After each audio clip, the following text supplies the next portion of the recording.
I, Nilima Salvi, working as Assistant Professor in Department of Pharmaceutics, Smriti College of Pharmaceutical Education, Indore. Today we are going to start with the topic parenteral formulation of proteins and peptides.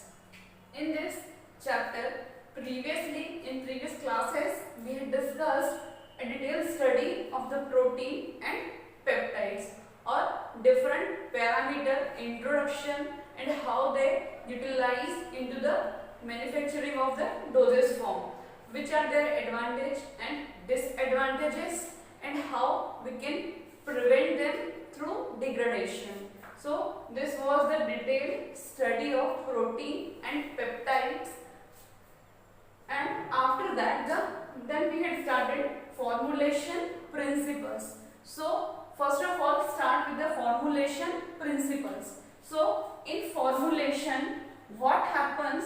Formulation, ultimately the content which we use into the manufacturing of the dosage forms, it is known as formulation consideration.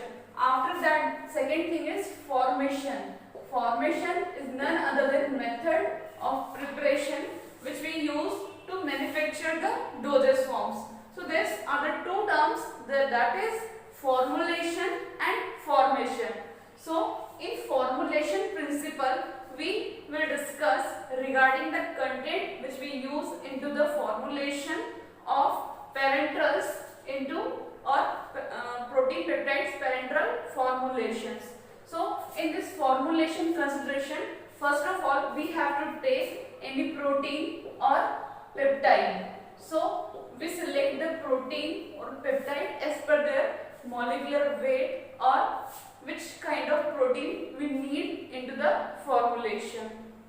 Then in manufacturing of dosage form, mainly the content would depend onto the dosage form, that which kind of dosage form we are going to fabricate or manufacture.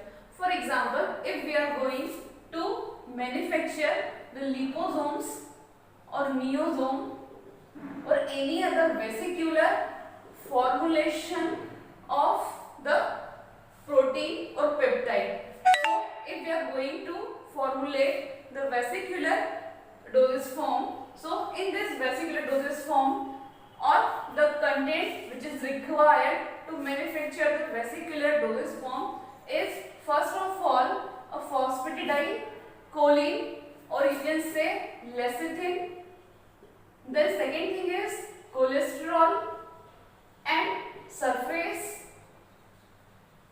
charge we can add, then solvent, then for hydration we may use buffer solution, and this is the formulation consideration for the liposomal dosage forms of protein and peptides. Likewise, if we have to manufacture solid lipid nanoparticle or nanoparticles, so in this case we will require polymer, solvents, then some surface charges, etc. After that, if we are going to fabricate the particulate system or particulate carrier system like microsphere, microcapsule or microsponges, so in this particulate matter or particulate dosage form, what things which we need into the formulation is the cross-linking agent,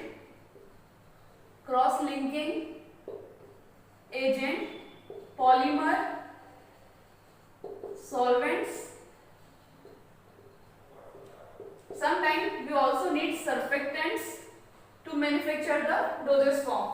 So this is the basic formulation consideration which we need as per the dosage form. First we have to select the dosage form. As per the dosage form, we will decide the content to fabricate the dosage form. So this is the basic formulation principle behind this system or for the delivery of protein or peptides through parenteral route.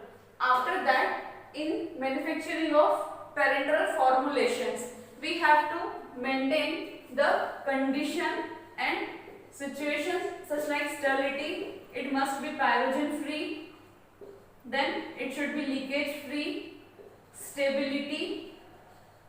So these are the general requirements for the parenteral formulations. So we have to fulfill this all the requirements along with this formulation or fabrication of the dosage form.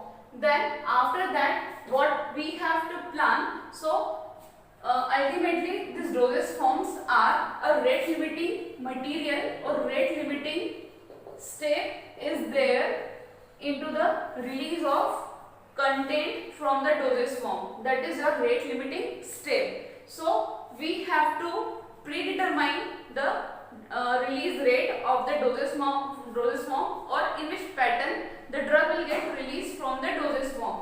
So for that we follow some approaches for the drug release. Like first one approach is diffusion, second is dissolution, third is diffusion and dissolution, fourth is your ion exchange, then pH dependent drug release. So these are the different approaches through which the drug get released into the body. In diffusion phenomena there are two type of system, that is reservoir and matrix type of system. So in reservoir type of system there is a drug core which is surrounded by a polymeric membrane, or it is known as rate limiting membrane of polymer. Then in matrix the drug is uniformly dispersed into the dosage form along with the polymer. So this is the matrix and this is the reservoir type of system. So the difference between this both the things is that in this the dose dumping could be occurred. Dose dumping, it means if the sudden break or sudden release could be there from the dosage form of the content into the body. So this is the drawback of reservoir type of systems. Then in this matrix the drug is continuously released out from the released from the dosage form as the polymer get degrade or get dissolved into the body. Along with the polymer the drug will also get released into the body. So these are the different approaches through which we can control the drug release of protein and peptides into the body. After that the next thing is that compatibility with packaging, component and infusion sets. It means that the component of your formulation must be compatible with the packaging material. For this purpose we have different type of studies or compatibility study with the packaging components of our formulation. So in next video we will discuss regarding the packaging components